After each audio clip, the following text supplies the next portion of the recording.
ആരോഗ്യം അമൂല്യം.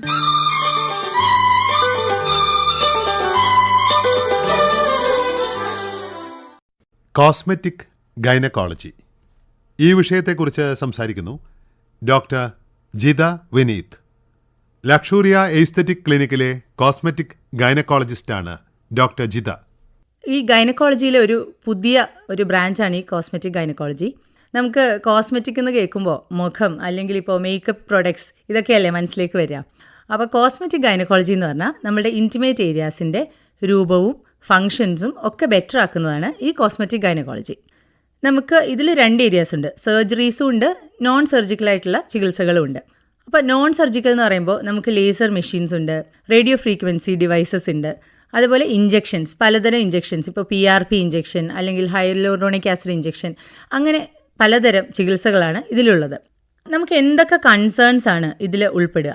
Gynaecology concerns എന്ന് പറഞ്ഞാൽ സ്ട്രെസ് യൂറിനറി ഇൻകോണ്ടിനൻസ്, അതായത് പല സ്ത്രീകൾക്കും പ്രസവത്തിന് ശേഷമോ അല്ലെങ്കിൽ ഇപ്പോൾ പ്രായം കൂടുന്നതനുസരിച്ചിട്ടോ മസിൽ സ്ട്രെങ്ത് കുറയുന്നത് കാരണമോ നമുക്ക് ചുമയോ തുമ്മലോ അങ്ങനെ ചെറിയ ഒരു വയറിൽ പ്രഷർ കൂടുന്ന ആക്ടിവിറ്റീസ് ഉള്ളപ്പോൾ മൂത്രം നമ്മൾ അറിയാതെ പോകുന്ന ഒരു പ്രോബ്ലം ഉണ്ട്. ഇതാണ് സ്ട്രെസ് യൂറിനറി ഇൻകോണ്ടിനൻസ്. അപ്പോൾ ഇതിനുള്ള ചികിത്സകൾ നമുക്ക് കോസ്മെറ്റിക് ഗൈനക്കോളജിയിൽ ലഭ്യമാണ്. ഇതിൽ ലേസർ ചികിത്സകളുണ്ട്. നമ്മുടെ കൊളാജൻ എന്ന് പറഞ്ഞുള്ള ഒരു സ്ട്രക്ചറൽ പ്രോട്ടീൻ ഉണ്ട്, അത് കൂട്ടുകയും അതുവഴി ഈ സ്ട്രെസ് യൂറിനറി ഇൻകോണ്ടിനൻസിന് നമുക്കൊരു ശമനം കിട്ടുകയാണ് ചെയ്യുന്നത്. ഇതൊരു 15-20 മിനിറ്റിനുള്ള ഒരു പ്രൊസീജിയറാണ്. നമുക്ക് ഓഫീസിൽ വർക്ക് ചെയ്യുന്ന ആൾക്കാരാണെങ്കിൽ ഉച്ചയ്ക്ക് ആ ഒരു ഗ്യാപ്പിൽ വന്നിട്ട് ചെയ്ത് പോകാൻ പറ്റുന്നതാണ്. മിനിമം റിസ്ക്സ് ഒക്കെ ഉള്ളൂ. പിന്നെ എംസെല്ല ചെയർ എന്ന് പറഞ്ഞിട്ടുള്ള ഒരു ചെയറുണ്ട്, അതായത് നമ്മുടെ പെൽവിസിലെ മസിൽസിൻ്റെ ബലം കൂട്ടുന്നതാണ് ഈ എംസെല്ല ചെയർ.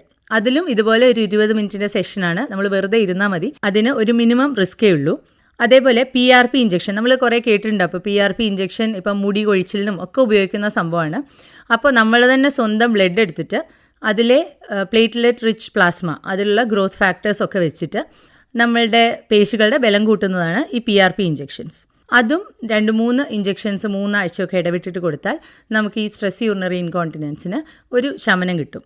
രണ്ടാമത്തെ ഒരു കൺസേൺ എന്ന് പറയുന്നത് വീണ്ടും വീണ്ടും ഉണ്ടാവുന്ന വജൈനൽ ഇൻഫെക്ഷൻ. ചില ആൾക്കാർക്ക്, പ്രത്യേകിച്ചിട്ട് ഈ മെനപ്പോസിനൊക്കെ അടുപ്പിച്ചിട്ടുള്ള പ്രായമുള്ള ആൾക്കാർക്ക് വീണ്ടും വീണ്ടും വജൈനൽ ഇൻഫെക്ഷൻ വരും. നമ്മൾ കുറച്ച് ട്രീറ്റ് ചെയ്യും, അത് മാറും, അതിനുശേഷം ടെസ്റ്റ് ചെയ്ത് നോക്കുമ്പോൾ ഇൻഫെക്ഷൻ ഒന്നും ഉണ്ടാവില്ല, പക്ഷെ അത് വീണ്ടും വരും. ഇങ്ങനെയുള്ള ആൾക്കാർക്കും ഈ കോസ്മെറ്റിക് ഗൈനക്കോളജി വളരെ ഉപകാരപ്പെടും.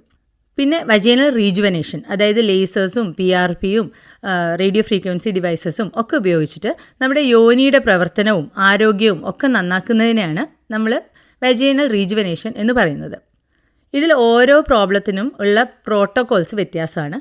അപ്പോൾ ഓരോ പേഷ്യൻറ്റിനും നമുക്ക് അവരുടെ പ്രോബ്ലം അനുസരിച്ചിട്ടാണ് നമ്മൾ അതിൻ്റെ പ്രോട്ടോകോൾ ഫിക്സ് ചെയ്യുക. ഇതല്ലാതെ പ്രഗ്നൻസിയോ അല്ലെങ്കിൽ ഇപ്പോൾ ഹോർമോൺ ചേഞ്ചസോ ഒക്കെ കാരണം ഉണ്ടാവുന്ന ഇൻറ്റിമേറ്റ് ഏരിയാസിൻ്റെ നിറം മാറ്റം, അല്ലെങ്കിൽ ഇപ്പോൾ അമിത രോമ വളർച്ച തുടങ്ങിയ വജൈനൽ ഫേഷ്യൽ വരെ കോസ്മെറ്റിക് ഗൈനക്കോളജിയുടെ പാർട്ടാണ്. ഇതിൽ സർജിക്കലായിട്ടുള്ള പ്രൊസീജിയേഴ്സും ഉണ്ട്.